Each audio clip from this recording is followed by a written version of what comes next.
At the cross, her station keeping, stood the mournful mother weeping, close to Jesus to the last. Through her heart his sorrow sharing, all his bitter anguish bearing, now at length the sword has passed. Oh, how sad and sore distressed was that mother highly blessed, of the sole begotten one. Christ above in torment hangs, she beneath beholds the pangs of her dying glorious Son.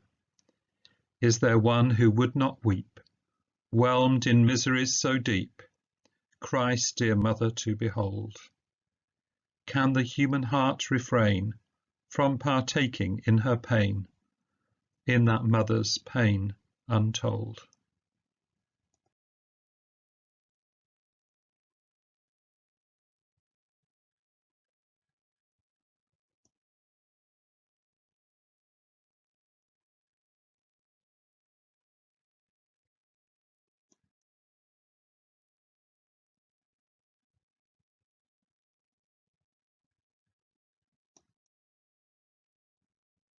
In all things Mary is unique.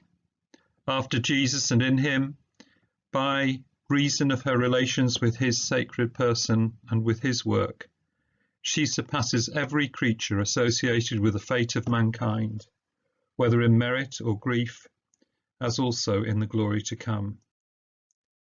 Her present grief is measured by what this Son was for Mary. He was her God, and he was flesh of her flesh.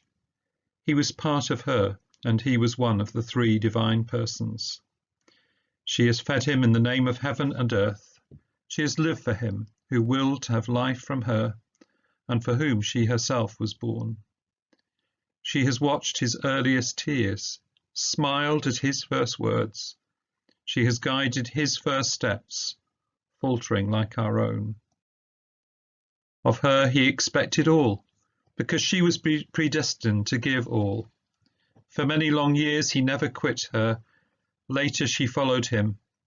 We imagine the relations between them during those 3 years as a mystery that only intimates can relish, but a mystery the sweeter for being so deep. Now he is leaving her. In one day she is losing her God and her child. Her grief is human only because she is human. Its object surpasses the understanding of man. It is within her soul especially that we must see the Virgin bleeding. She stands at the foot of the cross, but her heart is nailed to it with her Son, and it shares the infinity of his pain. He is crucified, she is transfixed. He suffers the passion, she the compassion. They are but one victim. Mary will suffer the death of her Son.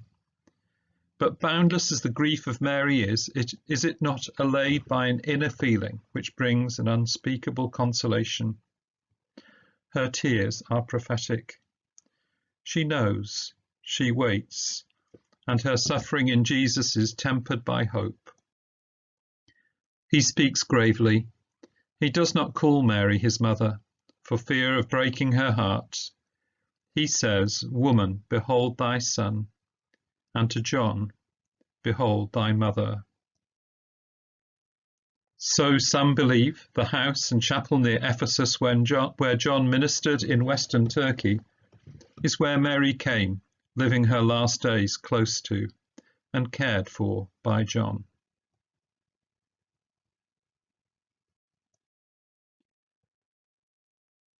The painting that you've been looking at is by James Tissot, and it's entitled Stabat Mater, Woman, Behold Thy Son. It's based on our reading today, John chapter 19, verses 25 to 27. It's one of the main works within a book containing a complete set of his 350 watercolours, The Life of Christ. If you look carefully, you realise the artist shows just the feet of Jesus, Christ crucified, at the base of the painting. Who Jesus sees, Mary, the women, young John in white, the soldiers, etc., gather in various states of surprise, bewilderment and desperation. The words that we heard at the beginning of this reflection were the thoughts of Mary, the mother of Jesus, and they've been extended in a 13th century hymn, which has itself been set to music by many composers, including Vivaldi, Haydn, Dvorak, and Arvo Pärt.